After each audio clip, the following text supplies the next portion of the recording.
네, 제가 말씀과 함께 교재 28쪽을 읽겠습니다. 하나님의 위대한 구원에도 불구하고 이스라엘의 배교 행위는 계속됩니다.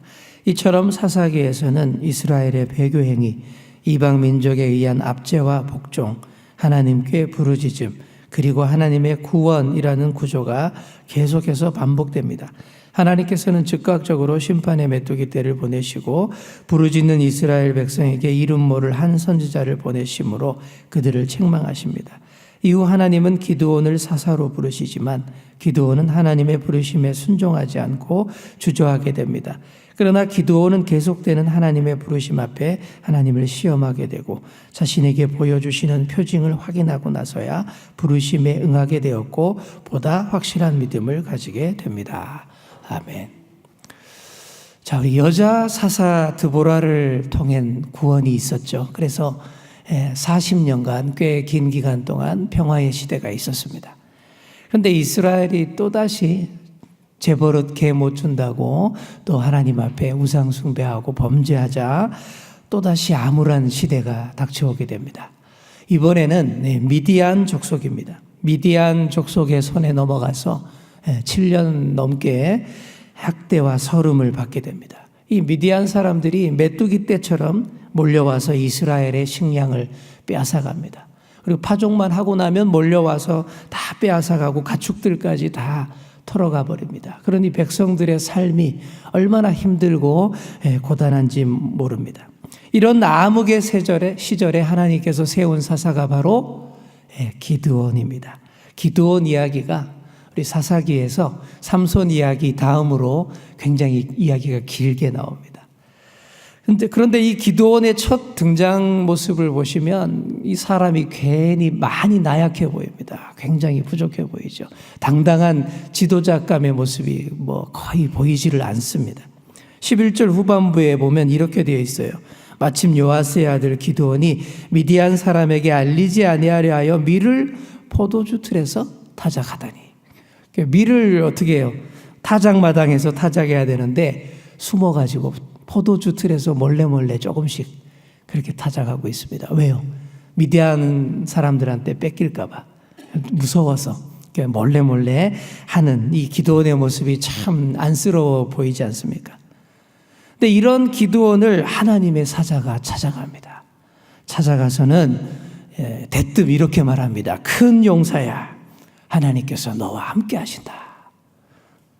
자, 하면서 이제 바로 네가 4대 사사의 주인공은 바로 너다. 이렇게 이제 말씀해 주시는 거죠.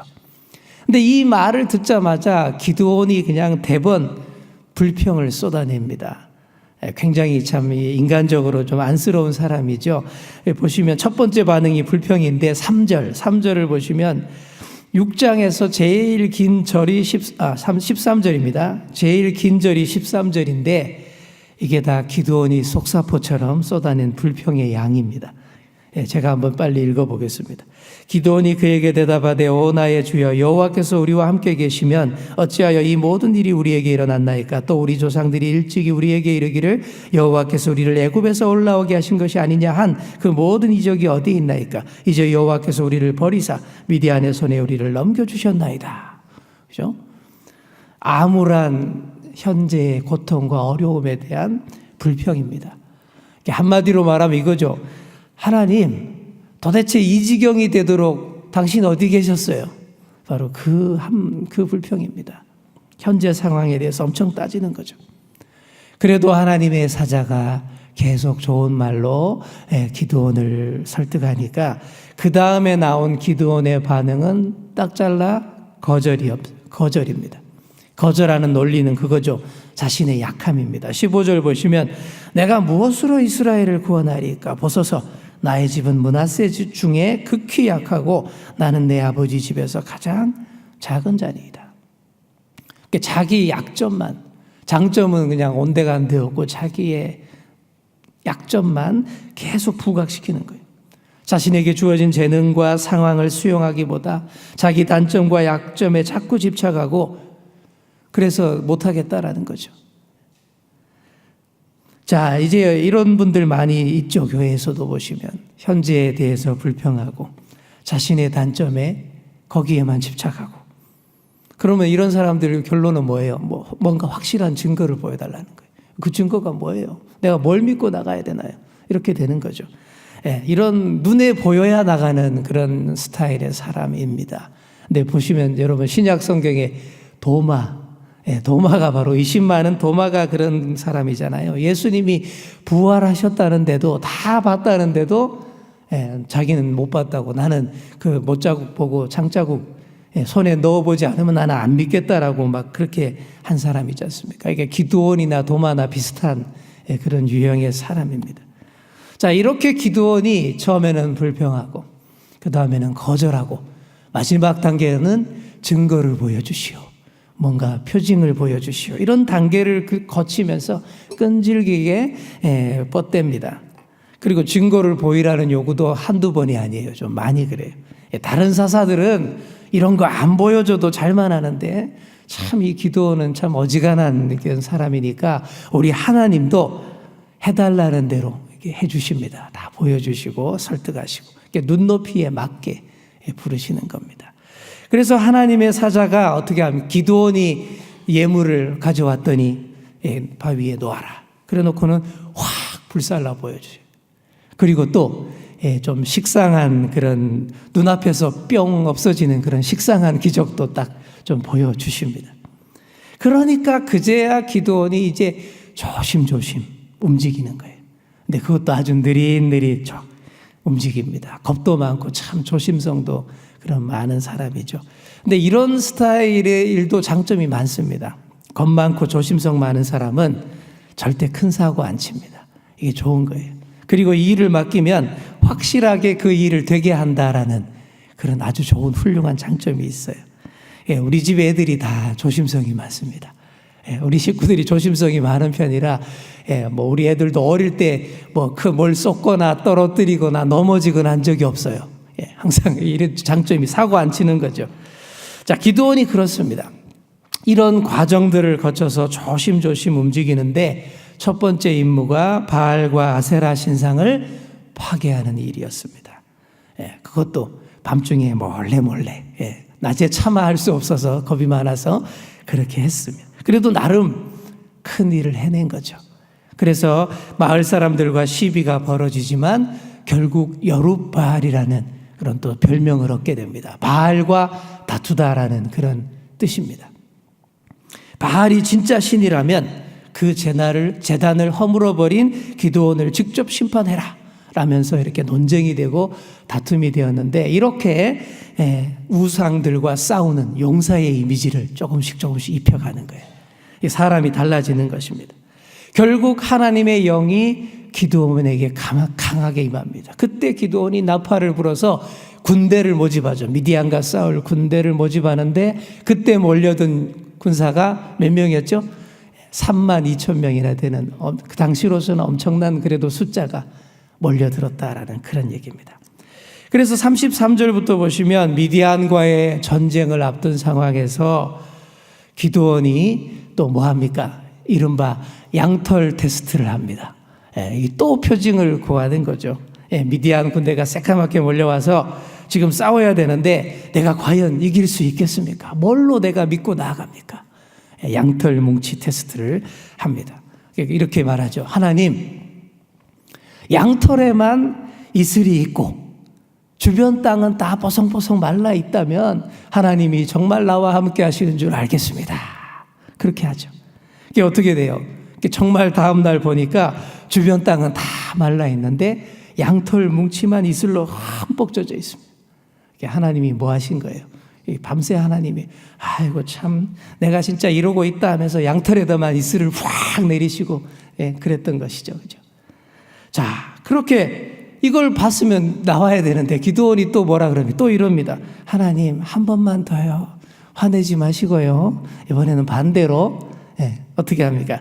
양털만 뽀송뽀송하고 주변 땅은 주변 땅은 다 이슬로 젖어 있으면 내가 믿겠습니다. 이렇게 이쯤 되면 어떻게, 제가 하나님이었다면 그랬을 거예요. 기드온 뒤통수를 팍 치면서 안 해, 안 써, 사람 많아. 아마 저는 그랬을 것 같아요. 근데 그 하나님이 또 안 그러시고 또 그 밤새도록 또 이번에는 반대로 하시는 거죠. 양털 뭉치만 보송보송하게 유지하시고 주변에는 이슬을 쫙 내리시면서 아이고 이놈아 참 사람 쓰기 참 힘드네 그러면서 아마 그러셨을 거예요. 자, 다음 날 이 사실을 보고서 기드온이 이제 확신을 가지게 된다라는 그런 얘기입니다. 자, 이렇게 하나님이 오래 참으시고 기다려주시는 분이십니다. 한 사람을 세우기 위해서 이렇게 땀 흘리고 공을 들이시고 눈높이에다가 맞춰주시는 분이 우리 하나님이십니다. 이런 하나님 때문에 우리가 은혜를 입고 살 수 있는 거예요. 이런 하나님이 계시기 때문에 우리가 큰 일을 해낼 수 있는 것입니다. 그래서 우리가 어떻게 해야 되겠습니까? 항상 오래 참고 기다려주시는 그 하나님 앞에 결국 나아가야 되지 않겠습니까? 그래서 우리가 오늘은 한 가지로만 기도할 제목은 이겁니다. 늘 나를 기다려주시는 하나님 앞에 서게 하소서. 늘 나를 기다려주시는 그 하나님 앞에 서게 하여 주옵소서. 이렇게 기도하시면 되겠습니다. 하나님의 사랑과 기다려주심에 우리가 결국 깨닫고 나아갈 때에 놀라운 역사가 일어날 수 있습니다. 기드온이 그랬습니다. 그리고 또 예수님의 제자 도마도 그랬습니다. 기드온이나 도마의 같은 사람들의 공통점이 의심도 많고 조심성도 많지만 반면에 신중하게 살펴서 확신만 생기면 누구보다도 더 용감하게 나아가는 정말 완벽한 용사가 될 수 있다라는 것입니다. 도마가 어떻게 변했습니까? 못자국, 창자국 만져보기 전에는 절대 안 믿겠다 했던 그 양반이 예수님의 부활을 목격하자마자 누구보다 더 확실한 부활의 증인이 됩니다.